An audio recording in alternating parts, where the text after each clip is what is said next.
Serba bisa. Temenanan.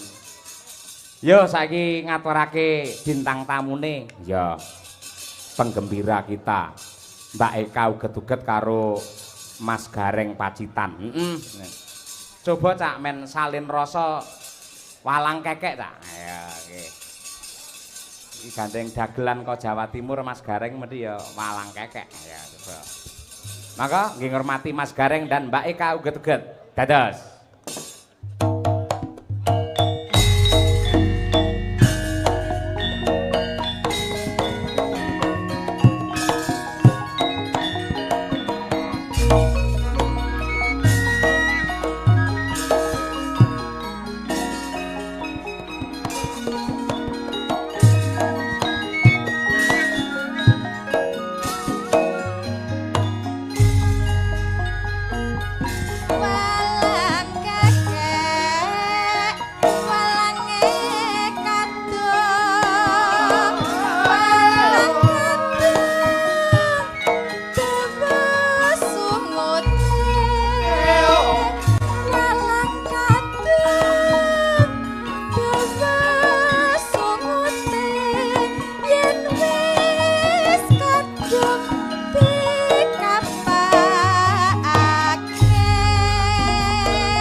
Jan serasi ya yen Mas Gareng joget walang kekek nyatane ya kewes luwes tenan. Mung Eka iki lho joget iki kok iso kaya denden sawah malah. Wong lek jenengan ngendikan denden sawah niku pun nek dulur mriki kon pun paham to Mas. Paham pripun? Oh kula ki malah ki biasane bintang tamu kali jenengan niku nuwun sewu. Nuwun sewu teng mriko ngoten lek mlampah ngoten kok wah iki Mbak iki Mbak iki Mbak iki. Bareng kula ngejak Mbak Eka munggah nuwun sewu lho Mas Cahyo. Pripun? Dagelane nyangking tremos. Wong kok awakmu nyambut gawe nang jenangan iki.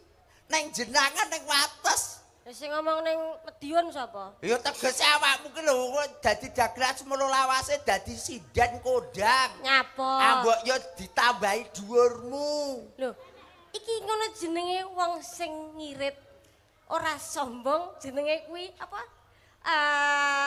Hemat pangkal kaya. Jare ngendikane Pak Yoyok kae. Hemat pangkal kaya apa? Lah iya to. Lah nek kowe ya, aku ngene iki ndandake seragam. Setengah meter cukup, nggih mlebet awakku cukup. Lah kowe iki dhuwur ngene iki nek arep buntel sok kangelan iki. Sok Kak, lek jenenge sandangan penganggo. Iya. Kuwi ora dicocokne karo meteran. Oh lah piye? Ya patute wong nyawang nuwun sewu lho kados Mas Cahyo Pideksa. Ngoten niku beskape sae, gedhe dhuwur ganteng. Bojone nggih pesinden, garwane ya pesinden. Bu Kesi ya cantik, ya kewes. Ngeten iki. Ha kaya awakmu. Aku wong loro mlaku karo panjenengan mau apa? Kaya nyangking tremos. Padha kene coba. Aku ditekoki Pak Lurah. Sapa jenenge Munaji? Pak Munaji, heeh. Arek ning ndi to, Kak? Bar tuku wedhus kurban, Pak, aku ngono. Lah padha kono kok iso den-den sawah kene kaya tremos. Sapa sing ora lara atine? Ya lara atimu awakmu didangu Mbah Lurah jarine ngono to. Lah aku dangu Pak Carik ya ngene. Awakmu rono aku budal ning pasar jenangan Nuwun Sewu. Nuwun Sewu Mas Gareng badhe tindak pundi arep buang batang. Oh tegese awake dhewe mlaku-mlaku karo gandengan terus sijine nyangking batang ngono to. Karepmu ngono to? Iya. Tuas tak kira aku batange. Aku Mboten kok wau penonton ingkang mriko wau nggih sami ngrasani. Pripun Mas Ayo? Jenengan minggah sarimbit cobi manggandengan piye kalih. Nggih Nuwun Sewu mlapahipun kula mriko. Alhamdulillah, Nduk. Manut Mas Cahyo, Nduk. Ya Allah. Terus mlaku alon-alon mriki nggih. Nggih. Alhamdulillah siji, loro, telu. Ya ampun, sing putri kaya Sri Huning.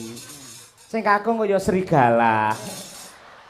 Piye? Mas Cahyo. Napa? Iso gaglak kono lho. Lho kok iso serigala. Paling boten gandes luas. Nyawiji dadi siji ya Nduk ya. Niki wonten laladan wates jenangan Ponorogo. Kebak ing kamulyan penontone kathah, dulure kathah, sedaya guyub kelawan rukun. Menika pusaraning adil termasuk pucuk pimpinan panjenenganipun beliau Bapak Munaji. Luar biasa saestu Mas Gareng Pak Yoyo. Luar biasa Nderek pripun? sekedhik matur, nderek bingah, nderek mongkok bombong. Atase nganu wates jenangan sudah nan lama 8 tahun lamanya tidak wayangan dalu menika disekseni wayangan setelah sekian lama. Tepuk tangan kagem panjenengan sedaya jenangan wates kene. Kandhani mula kena diomongne Mas nggih. Wong desa mawa cara, negara mawa tata. Paribasane nek nang nggonku enek jenenge sedekah bumi, sedekah lemah, sedekah bantala. Ning lek kene jenenge bersih desa. Iya. Rena telu kuwi mau. Ning kulon kono enek sing ngarani legenonan ya ana. Legenonan enek kono ya eneng neh ngarani jenenge selonan. Apitan. Ning sing bener kuwi jenenge sedekah bumi, sedekah lemah, sedekah bantala. Lho apa enek werdine dhewe-dhewe ngono kuwi. Nggih enten to wong aku ki iso ngomong ya iso njlentrehne. Artine ono enten Sing sepisan jenenge sedekah bumi. Oh, sedekah bumi kuwi? Bumi ki tegese bungaing manah tansah migunani. Migunani tumrape masyarakat sing manggone sak dhuwuring bumi. Mergo bumi ya ditanduri, dinggoni. Terus enek napa meneh? Sedekah lemah. Lemah. Kanggone wong sing wis bangun bali wisma, sing wong wis omah-omah, lemah. Kalem-kalem muga-muga bisa gek gawe omah. Artine kok iso kuwi. Lho kok kandhane aku ki angger lunas ya ngene iki kok. Iya. Luar biasa jan bathok bolu isi ndut kowe. Isi madu. Madune njeglok ning ngisor ndut. Aja ndut. Apa? Iki isine pasir tras. Gone Pak Agus. Lho Pak Agus iki munggane dadi utekku ki isine ki gur pasir tras kok ya. Sedekah lemah enek sing keri dhewe sedekah bantala. Sedekah bantala artine? Tegese yen wis kalungsur ban aja kulina tumindak barang sing ngala. Hebat kok. Dadi haji yang mabrur. Haji yang mabrur. Haji yang baik. Aja kaya nggonmu kae. Piye? Nggonmu kae haji tomat. Haji tomat kuwi? Budal tobat mulih kumat. Oh enek artine ya. Nek Haji Wahyu kae? Ya Haji Wahyu ya tegese ya tumiba ning alam donya wong ki dititahne dadi haji kaya beliau Bapak Sumar Bagyo Gareng Semarang. Kuwi anu Wahyu ya. Ora tapi Wahyu nggonku ke mergo sawahe payu terus nggo munggah gaji. Dadi jenenge Haji Wahyu. Haji Wahyu. Tegese haji sawahe wis payu. Enek neh apa ora nggonmu hajine? Ya wis kuwi tok. Ming Haji Wahyu kuwi.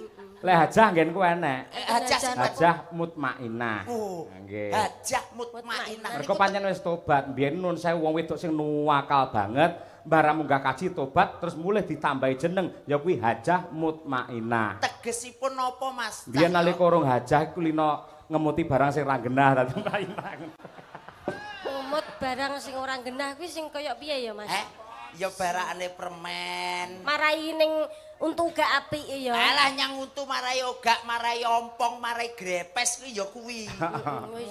Ya kados sedulur jenangan tenggene wates niki nuwun sewu Mas Cahya. Kebaking kamulyan dulur-dulur kula niku nunggal rasa, nunggal tresna bengi iki ngenekne wayangan gelar kelir kanthi dalang Kicah Yokuntadi. Alhamdulillah. Ngendikane Mas Dalang wau wis ora saneka warna perwuwung 100.000. Luar biasa lho, rekor lho niku. Nggih, sak wuwung 100.000.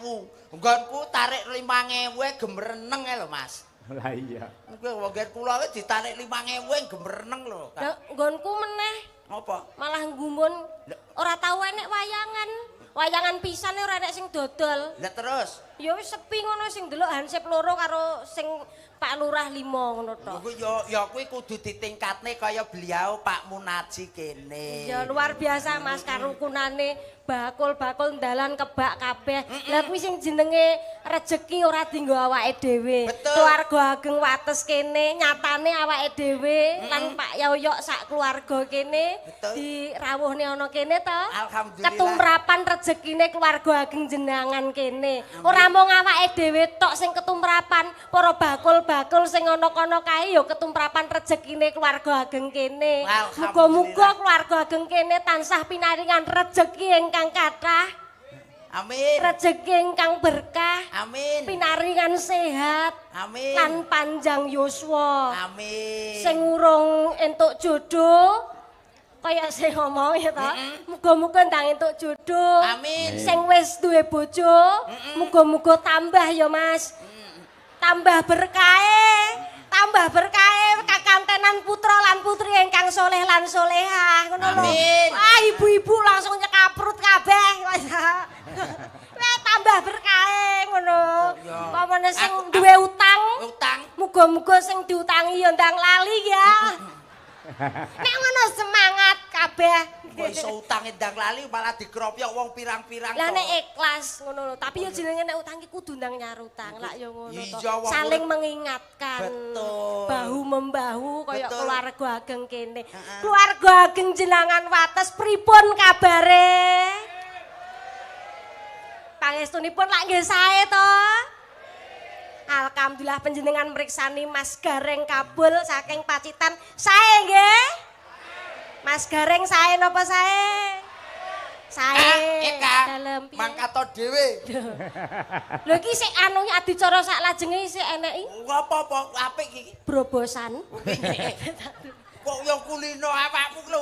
Warep urip ning alam donya kok yo nyedane kancane kok. Paling ora awake dhewe najan jenengku Kabul nuwun sewu lho nggih. Najan jenengku Kabul kula ki asli Pacitan. Leres. Kecamatane Tegalombo niku desane Taunan Baru. Lho, iki nuwun sewu Pak Yoyo. Pripun? Niki sing teng YouTube. Lho. Sing kulino aku ndelok asmane Mas Garangan Pacitan iki. Yo iki.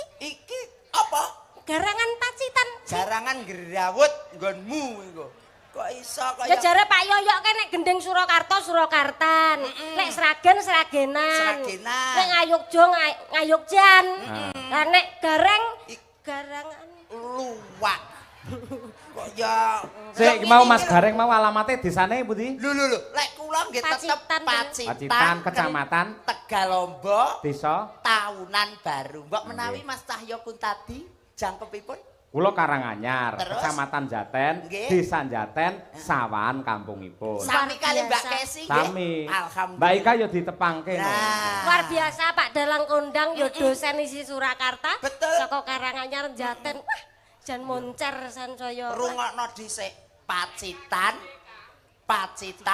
Tegalombok Taunan Baru.